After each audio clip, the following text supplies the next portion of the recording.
Okay, so what happens when there are trends and perils? Are there trends?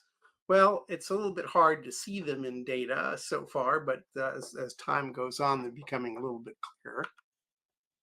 Um, Henry, you mentioned potential intensity. It is, you quite correctly said, it's a speed limit for hurricanes, the wind speeds. And this is a map from ERA5 reanalysis showing trends in that quantity, but only showing them where they're significant at the 5% level. And you can see in most of the tropical cyclone generating regions on the planet, like the Atlantic, Eastern and Western North Pacific, and so forth, that they're pretty large trends. These are in meters per second per century. I hesitate to call them observed because it's a real analysis, but it's fairly close to, we hope, to what we would observe if you actually had observations of this. Notice also the Mediterranean going up very quickly. Okay. We predicted this trend way back in 1987. So just theoretically, it's actually happening.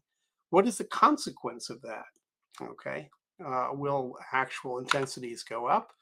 Well, a fairly recent paper by Jim Cosson and his colleagues looking at very carefully processed satellite deductions of actual hurricane intensity around the world show that the proportion of storms that reach major hurricane status, category 3 through 5, has been going up in the last few decades, as we would expect, because the potential intensity is going up. So we're beginning to see a correspondence of theory and, by the way, models, which I haven't shown you, and observations.